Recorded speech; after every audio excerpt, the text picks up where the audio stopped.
and let us all do we can to build a better future. Okay, so I got this like interesting story that's kind of terrifying, but just interesting in the degree at which it's intrusive. And interesting is an interesting word, and you'll see why in a second. Uber demands employees install cameras in bedrooms, personal space, and maybe the toilets soon. Ugh. So that they can make sure that they're working. I think that's what they want.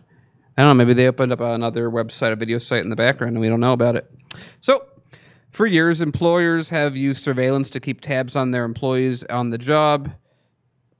Hey, FaZe, do I put a camera in your where you live?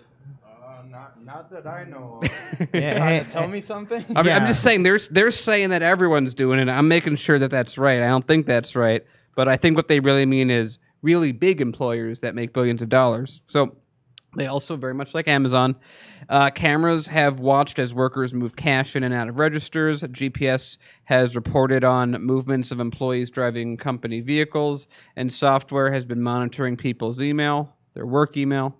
Now with more work being done remotely, many of those same surveillance tools are entering people's homes. And Lainey put out this when we had her on last Thursday, and this fantastic point. Shouldn't you get a raise for working remotely? Their workplace doesn't have to pay for your space, doesn't have to pay for electricity, doesn't have to pay for cleaning, doesn't have to pay for water, doesn't have to pay for the wear and tear on devices when you're working remotely. So shouldn't those savings be passed along to the employee? Anyway, but they're not, obviously.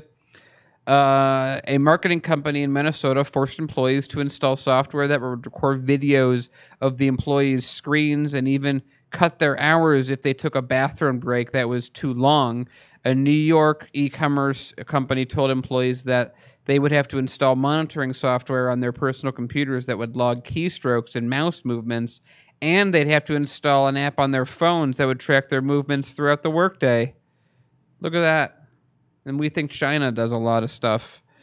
The situation isn't limited to the U.S. either. One multinational company appears to be testing the boundaries of what's an acceptable level of surveillance for remote workers. Teleperformance, one of the world's largest call center companies, is reportedly requiring some companies to consent to video monitoring in their homes.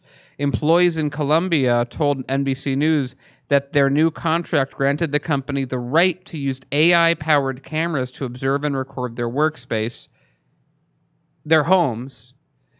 The new contract also requires employees to share biometric data like fingerprints and photos of themselves, and workers have to agree to share data and images that may include children under 18. You know your company is really good when you're recording under 18-year-old children. Teleperformance employs over 380,000 people in 83 countries to provide call center services for a range of companies, including Amazon, Apple, and Uber.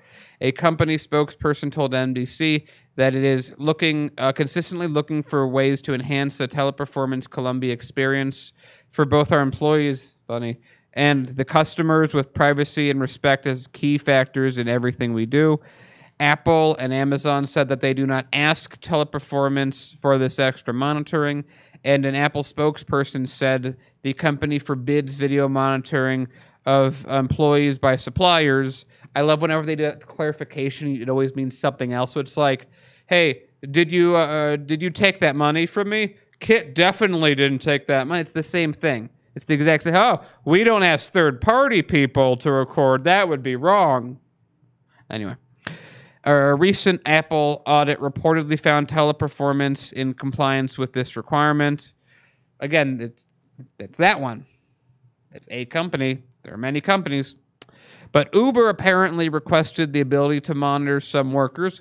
Uber said it wouldn't observe the entire workforce, but the company did not specify which employees would be subject to the new policies. The ride-sharing company asked for the monitoring of Teleperformance's remote employees because the call center staff have access to customer credit cards and trip details, the Uber spokesperson told NBC News. So what they're saying is, we don't trust our own employees. And that's okay, fair, you're dealing with money, I understand. But does that mean you have to film them everywhere? Does that mean that you have to have you don't know what they're doing. They could be taking information filming, and then they could be going into another room, maybe their kid's room, and actually reviewing it. This is not solving really anything. It's just covering some insurance thing or whatever it is. But it's another system that just turns us more and more into machines until machines can actually replace all of this stuff. And then they can get exactly what they want. These are... Then there are people I know who have wanted to work, or maybe considered, I should say, working remotely, who have been told that if they want to do that, they have to have similar... and not as intrusive, but similar, recordings, cameras being on all the time. I want to remind people, again, this is happening because businesses are realizing they could save money by not opening office spaces. And so they're putting the cost of that onto you and your family, and now they want to film your under 18-year-old kid. So... Daniel, great job covering the story. Here's my issue with everything that Uber is doing. Only in America can a corporation spy on you. Only in America is the worker treated as a subhuman being. Only in America is our privacy long gone, even though we say that we are for free speech and rights of the individual.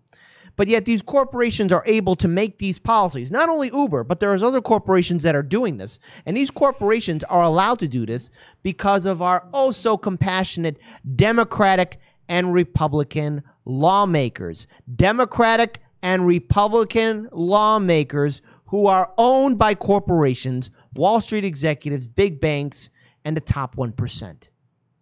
This is why Uber can do this. It's because of the silent, obedient consent from the lawmakers, from the media that's turning a blind eye to this, especially CNN, Fox News, ABC.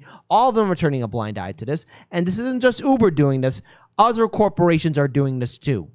The people demand more, which is why there has to be a general strike. There has to be real pushback. But again, Uber, look, be grateful that you have people who want to work for you, okay? Maybe just for that, for future employers. Just be grateful that you have somebody that wants to work for your company. But you know what? Maybe employees would take more pride in the companies that they're working for if, I don't know, their companies actually treated them like human beings. Gave them a living wage, gave them benefits, health benefits, dental, a 401k plan. You know, I'm just naming off just the bare minimum. But maybe if you took care of your workers instead of spying on them like something out of Black Mirror, which is really, I mean, at this point, what more satirical articles can The Onion do at this point when in real life it's happening right now before us?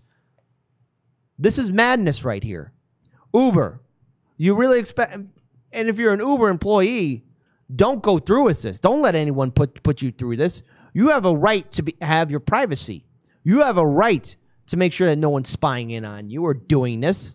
And knowing social media, Uber, and all these technologies, their track record of keeping data private, which it never truly is, these videos or photos will be shared on social media. It's going to happen. Now, Uber could put out a statement and be like, oh, no, we got top-tier security. How many times have we covered this, or any other media network has covered the fact that social media platforms and other apps have had a lapse in security? It's not the first time, folks.